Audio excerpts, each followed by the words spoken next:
راہ ہدایت کا ایک راستہ قرآنی واقعات سے بھی ہو کر گزرتا ہے، جس میں مختلف انبیاء کرام اور پیغمبروں کے حالات زندگی بیان کر کے ہمارے لیے روشن مثالیں پیش کی گئی ہیں۔ بحیثیت مسلمان ہمارا اس بات پر یقین ہونا چاہیے کہ قرآن کے اندر کوئی فضول یعنی لا حاصل بات موجود نہیں، چنانچہ قرآن میں موجود واقعات بھی ہماری ہدایت کا سبب ہیں۔ یہ واقعات صرف وقت گزاری یا معلومات عامہ کے حصول کے لیے نہ پڑھے جائیں، بلکہ ان میں تو ہمارے لیے ایسے سبق پوشیدہ ہیں جن پر عمل کر کے اپنی دنیا اور آخرت سنوار سکتے ہیں۔ اس لیے ان واقعات کو اپنے بچوں کو ذہن نشین کروائیں تاکہ ان کے دلوں میں بھی ان نیک ہستیوں کی طرح اللہ کے احکامات پر عمل کرنے کا جذبہ پیدا ہو۔ اللہ تعالیٰ نے کم و بیش 1,24,000 انبیاء مبعوث فرمائے۔ ان میں سے چند ایک کا ہی ذکر قرآن اور حدیث میں موجود ہے۔ اس سلسلہ کے سب سے پہلے نبی حضرت آدم علیہ السلام تھے، جن سے انسانیت کی ابتدا ہوئی۔ قرآن مجید میں لفظ آدم 24 بار آیا ہے اور 7 مقامات پر حضرت آدم علیہ السلام کا واقعہ بیان ہوا ہے۔ یہ بالکل ایک کہانی کی طرح ہے، اور کیونکہ اللہ جل شانہ نے اپنی کتاب میں حق بیان کیا ہے، اس لیے ہر قسم کے شک و شبہ سے پاک ہے۔ اپنے بچوں اور چھوٹے بہن بھائیوں کو جھوٹی اور خیالی کہانیاں سنانے کی بجائے یہ واقعات سنائیں تاکہ ان کے دلوں میں اللہ جل شانہ کی عظمت کا احساس اجاگر ہو اور اللہ رب العزت کی ذات پر ان کا یقین بنے۔ حضرت آدم علیہ السلام اللہ تعالیٰ کے برگزیدہ نبی تھے۔ جب اللہ تعالیٰ نے انہیں پیدا کرنا چاہا تو فرشتوں اور ابلیس سے کہا، میں کھنکھناتے ہوئے سیاہ اور سڑے ہوئے گارے سے ایک انسان بنانے والا ہوں۔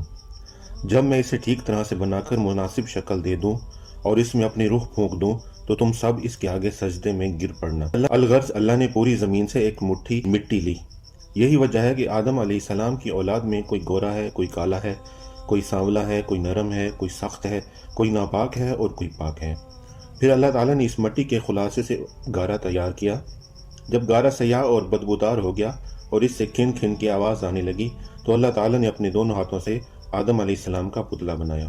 پھر اللہ تعالیٰ نے پتلے کو کچھ عرصے کے لیے ویسے ہی چھوڑ دیا۔ جب ابلیس نے اسے دیکھا تو اس کے گرد چکر لگانے لگا اور اس کو بغور دیکھتا رہا۔ اس نے دیکھا کہ پتلا اندر سے خالی ہے تو وہ سمجھ گیا کہ آدم اپنے اوپر قابو نہ رکھ سکیں گے۔ پھر اللہ تعالیٰ نے جمعے کے دن عصر کے بعد اس پتلے کو زندہ انسان بن جانے کا حکم دیا۔ حکم سنتے ہی وہ پتلا زندہ انسان بن گیا۔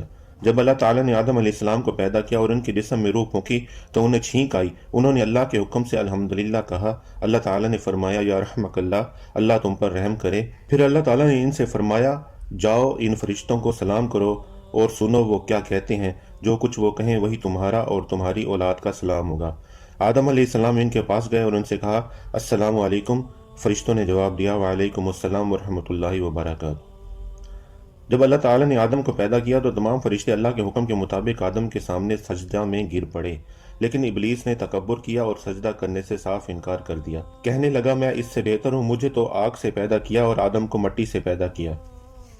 اللہ تعالیٰ کا فرمان ہے قرآن مجید میں، ابلیس جنات میں سے تھا۔ نبی صلی اللہ علیہ وسلم کا فرمان ہے کہ ابلیس آگ سے پیدا ہوا اور فرشتے نور سے پیدا ہوئے۔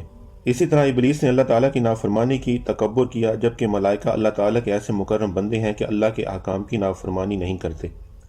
اگر یہ کہا جائے کہ شیطان جب فرشتوں میں نہیں تو اسے سجدہ کرنے کا حکم کیوں دیا گیا، جواب یہ ہے کہ اسے اپنے علم، اجتہاد اور عبادت کی وجہ سے آسمان میں ایک بلند مقام حاصل تھا۔ پھر اللہ تعالیٰ نے آدم علیہ السلام کی پیٹھ پر مسح کیا۔ مسح کرتے ہی ہر روح جو ان کی اولاد میں قیامت تک پیدا ہونے والی تھی نکل پڑی۔ پھر ان روحوں کو آدم کے سامنے پیش کیا۔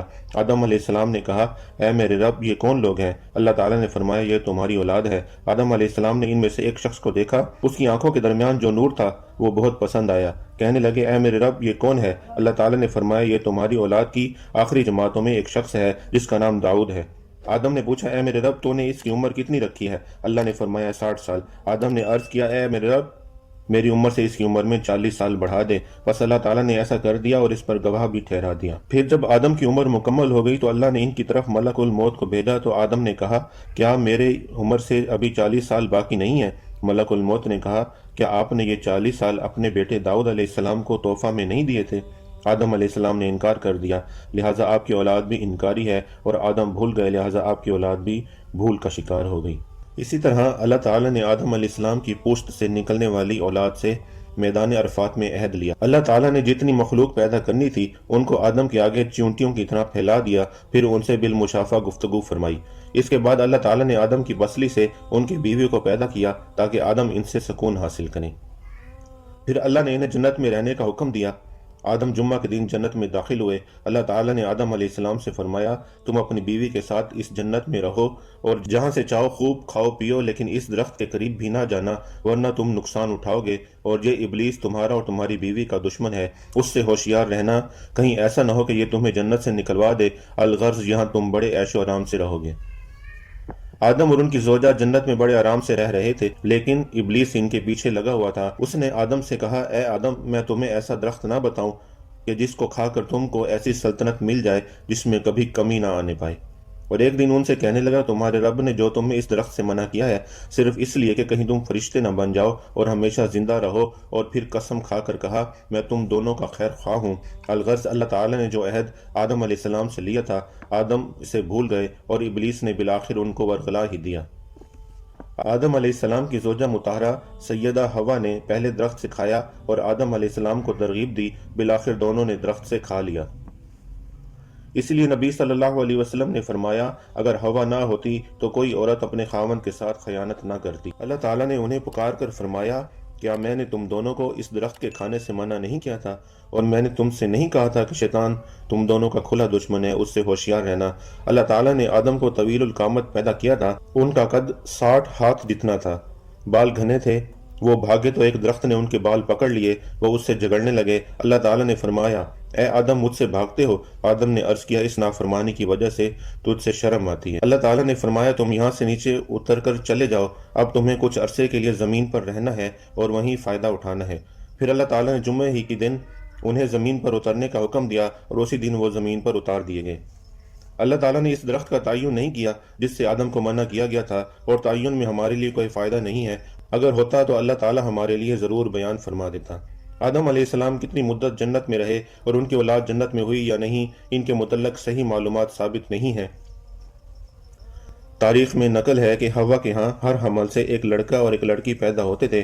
ایک حمل سے پیدا ہونے والا لڑکا دوسرے حمل سے پیدا ہونے والی لڑکی سے شادی کرتا تھا۔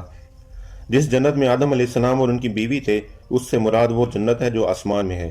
حدیث میں ہے کہ قیامت کے دن جب لوگ جنت کے قریب ہو جائیں گے تو آدم علیہ السلام کے پاس آئیں گے، کہیں گے، اے ہمارے باپ، ہمارے لیے جنت کو کھلوا دو۔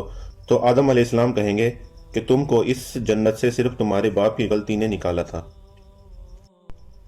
آدم علیہ السلام اپنی زوجہ کے ساتھ زمین پر آ گئے۔ اللہ تعالیٰ نے ان کو یہ دعائیہ کلمات سکھائے۔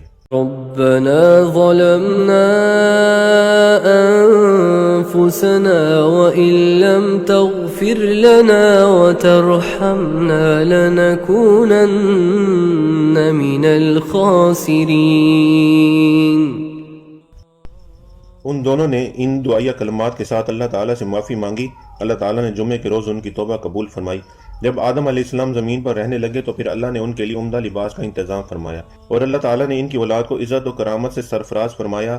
بحر و بر میں ان کی نقل و حرکت کے لیے سواریاں مہیا کیں اور ان کے لیے پاکیزہ کھانوں کا انتظام فرمایا، اور اپنی بہت سی مخلوقات پر برتری عطا فرمائی۔